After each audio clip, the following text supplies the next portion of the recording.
हाँ तो प्यारे बच्चों, सभी को जय हिंद। आज हम लोग करेंगे जो 11वीं कक्षा की इकोनॉमिक्स है उसका जो स्टैटिक्स वाला भाग है उसका lesson number 3, sensor and sample method of collection of data. ठीक है, तो बेटे लेसन हमने शुरू किया था, कुछ पोर्शन हमने कर लिया है, प्लेलिस्ट में आप चेक भी कर सकते हैं। उसी कड़ी बेटे जो नेक्स्ट पार्ट क्या है, प्रतिदर्श की विधियां, मेथड ऑफ सैंपलिंग। दो मेथड्स होते हैं बेटे, random sampling and non random sampling. जो बेटे रैंडम सैंपलिंग है इसके बारे में चर्चा हम इसके पीछे की वीडियो में कर चुके हैं। जिसका बेटे सेकंड पार्ट है अयादृच्छिक प्रतिदर्श यानी कि नॉन रैंडम सैंपलिंग। इस वीडियो में हम लोग इसके बारे में चर्चा करेंगे, नॉन रैंडम सैंपलिंग के बारे में। ठीक है, तो बेटे जो नॉन रैंडम सैंपलिंग क्या होती है या अयादृच्छिक प्रतिदर्श विधि क्या होती है?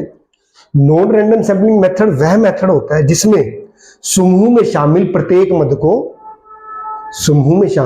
मद को चुने जाने का समान अवसर नहीं मिलता है। बात समझ में आ रही है? जैसे हमने रैंडम सैंपलिंग किया था, रैंडम सैंपलिंग क्या था? समूह में शामिल सही मद को चुने जाने का समान अवसर था। जो नॉन रैंडम सैंपलिंग है इसका उल्टा हो जाता है। इसमें क्या होता है कि समूह में शामिल जो मदें हैं सभी मदों को चुने जाने का समान अवसर नहीं मिलेगा। ठीक है, इस विधि में जो अनुसंधान करता होता है कहीं ना कहीं उसकी सुविधा के अनुसार या जो उसकी व्यक्तिगत इच्छा होती है उसके अनुसार आंकड़ों को या मदों को समूह में से सैंपल के रूप में चुन लिया जाता है। ठीक है बेटे, तो जो ये आपका नॉन रैंडम सैंपलिंग है इसके बेटे 5 टाइप हैं, 5 भाग हैं इसके। प्रपोर्सिव सैंपलिंग है, स्ट्रेटिफाइड है, सिस्टमैटिक है, कोटा सैंपलिंग और कन्वीनियंस सैंपलिंग है। ठीक है बेटा, तो एक एक करके जो ये 5 विधि हैं इनके बारे में चर्चा करते हैं। पहला मेथड क्या है बेटे? सविचार प्रतिदर्श, प्रपोर्सिव और डेलिब्रेट सैंपलिंग। अब सविचार विधि या प्रपोर्सिव सैंपलिंग क्या होता है? इस विधि के अनुसार जो अनुसंधान करता होता है अपनी इच्छा अनुसार जो अनुसंधानकर्ता को लगता है कि ये जो मदें हैं, ये इकाइयां हैं, पूरे समूह को रिप्रेजेंट करती हैं, प्रतिनिधित्व करती है, उन इकाइयों को वो चुन लेता है। बात समझ में आ रही है?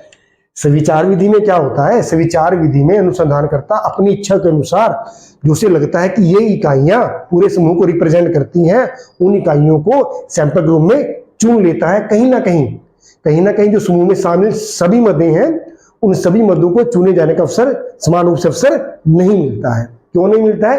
क्योंकि अनुसंधानकर्ता को ऐसा लगता है कि कुछ इकाइयां इतनी महत्वपूर्ण है कि उनका सैंपल में चुना जाना ही अति आवश्यक है, इसलिए वो इस मेथड का प्रयोग करता है।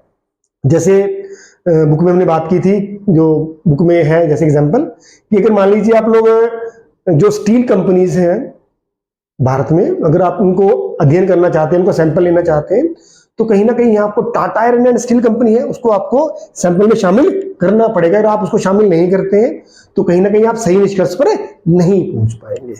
ठीक है, तो उम्मीद है बेटा सविचार प्रतिदर्श आपको समझ में आया होगा, बड़ा आसान सा है। अब गुण क्या है बेटे इसके? कहते हैं यह विधि कम खर्चीली है। ठीक है ना, क्योंकि अपनी इच्छा अनुसार, सुविधा अनुसार काम किया जाता है अनुसंधानकर्ता द्वारा, तो कहीं ना कहीं यह विधि कम खर्चीली होती है, आसान विधि है, बड़ी आसानी से इसका प्रयोग किया जा सकता है। तीसरा क्या है? यह विधि ऐसे क्षेत्र में ज्यादा उपयोगी है जिनमें लगभग एक सी इकाइयां हो। मतलब कहने का कि जो सभी इकाइयां जहां होमोजीनियस होती है, जैसे एक समरूप होती है, तो वहां यह मेथड उपयोगी रहता है। जहां कुछ इकाइयां इतनी महत्वपूर्ण उनको शामिल करना आवश्यक हो, मतलब इकाइयां समरूप हो और कुछ इकाइयां ऐसी हैं जिनका सैंपल में प्रतिदर्श में शामिल करना अति आवश्यक है, तो वहां पर यह विधि क्या रहती है? बढ़िया रहती है। ठीक है, इतने अच्छे गुणों के बाद इसके कुछ अवगुण भी हैं। अवगुण क्या है बेटे? कहता है पक्षपात की अधिक संभावना होती है। क्यों होती है? क्योंकि जो अनुसंधान करता होता है कहीं ना कहीं उसकी इच्छा और सुविधा के अनुसार सैंपल लिया जाता है, तो इसमें पक्षपात की संभावना बनी रहती है। दूसरा क्या है? पक्षपात की संभावना के फलस्वरूप इस विधि की जो विश्वसनीयता है संदेहपूर्ण हो जाती है। कहने का मतलब क्या है कि कहीं ना कहीं में लगता है कि जो अनुसंधान करता है वो पक्षपात बरतता है, पार्शियलिटी करता है, तो जो निष्कर्ष निकलता है वो क्या हो जाता है? इसमें डाउटफुल हो जाता है। ठीक है बेटे, उम्मीद है बेटे बड़ा आसान सा है, समझ में आ गया होगा। ओके, हाँ तो बेटा सेकंड मेथड है आपका स्तरित या मिश्रित प्रतिदर्श, स्ट्रेटिफाइड और मिक्स सैंपलिंग। मिक्स सैंपलिंग किसका मिक्स है बेटे? ये कहीं ना कहीं जो ये प्रपोर्सिव सैंपलिंग है और रैंडम सैंपलिंग है, इन दोनों मेथड्स का ये जोड़ है। कौन सा? ये स्तरित या मिश्रित प्रतिदर्श। तो इसको समझते हैं बेटे।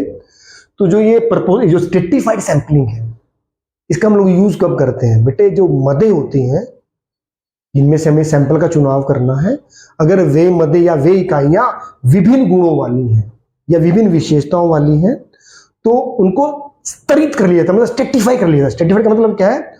उन इकाइयों को उनके गुणों या विशेषताओं के अनुसार अलग कर लिया जाता है, ठीक है, और उनमें से फिर सैंपल का चुनाव किया जाता है।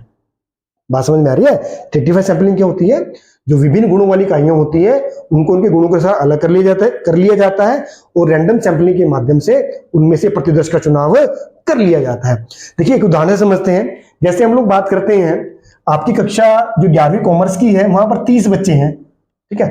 30 में से बेटे 20 बच्चे ऐसे हैं जिनके पास इकोनॉमिक्स है और 10 बच्चे ऐसे हैं जिनके पास क्या है बेटे? मैथ है। ये इको के बच्चे हो गए और ये आपके मैथ के बच्चे हो गए, ठीक है। अब आपको सैंपल का चुनाव करना है।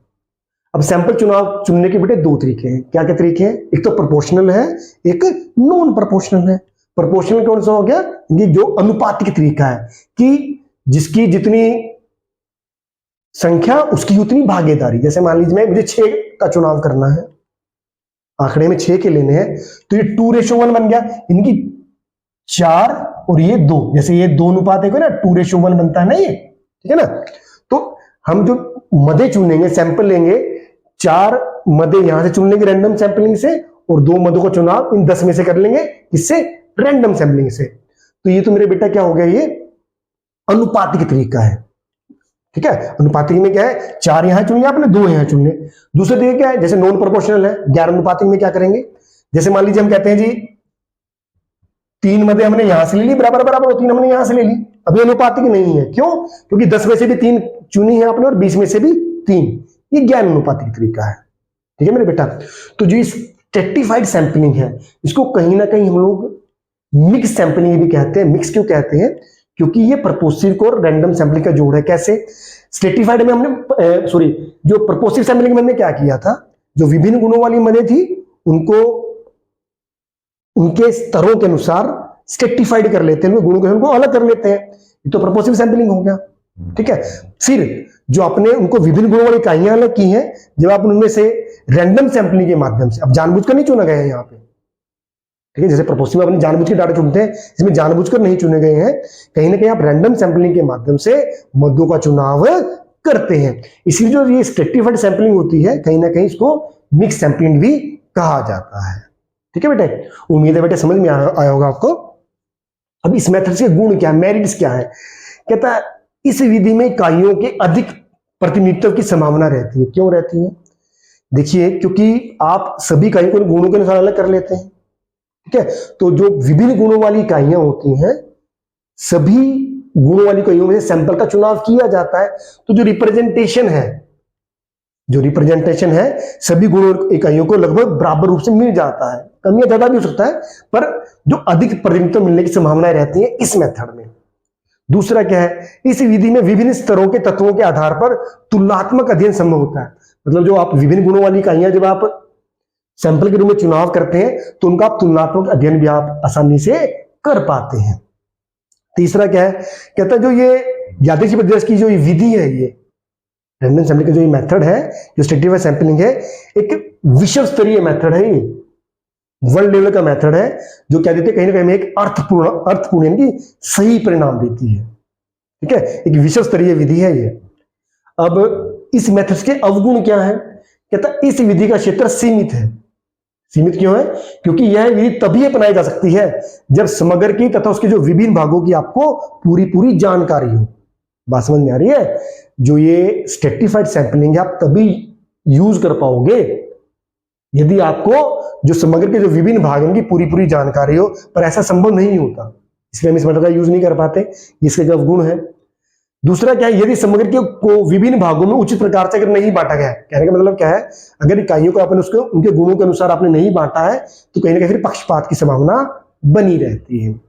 तीसरा क्या है? यदि जनसंख्या का आकार बहुत छोटा है, जनसंख्या क्या है? यहाँ समग्र है, यहाँ पे समूह है। अगर समूह का आकार पहले से ही बहुत छोटा है और उसको अधिक और छोटे भागों में अगर आप बांट लेते हैं, तो बांटना बड़ा कठिन हो जाता है। अगर पहले ही साइज बहुत छोटा है, वो छोटे साइज को और छोटे भागों में बांटोगे तो आपके लिए क्या हो जाता है? कठिन हो जाता है। वहां से सैंपल कलेक्ट करना भी मुश्किल हो जाता है। ठीक है बेटे, उम्मीद है आपको बेटे समझ में आया होगा।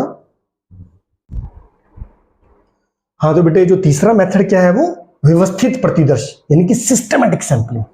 सिस्टमैटिक सैंपलिंग में क्या होता है बेटे, जो हमारे पास विभिन्न मदें होती हैं, इन विभिन्न मदों को क्या किया जाता है, उनकी संख्या के आधार पर या अल्फाबेटिकली क्या कर लिया जाता है, क्रमबद्ध कर लिया जाता है।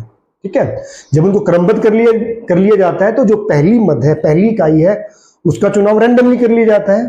ठीक है, उसके बाद आपको जितना सैंपल चाहिए होता है उस हिसाब से आप सैंपल ले लेते हैं। जैसे हम कहते हैं कि हमारे पास 100 इकाइयां हैं, हमें यहां से 10 इकाइयों को चुनाव करना है। ठीक है, मान लीजिए जो रैंडमली हम क्या कहते हैं जी, पहली इकाई 10वीं है। ठीक है, तो 10वीं, 20वीं, 30वीं, 40वीं, ऐसी 100, ऐसी आप क्या कर सकते हैं, 10 इकाइयों का चुनाव कर सकते हैं।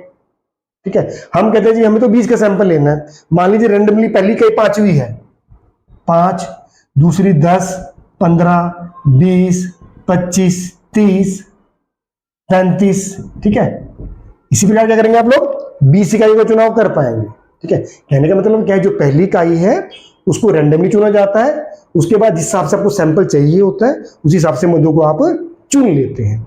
ठीक है बेटे, उम्मीद है आपको समझ में आया होगा।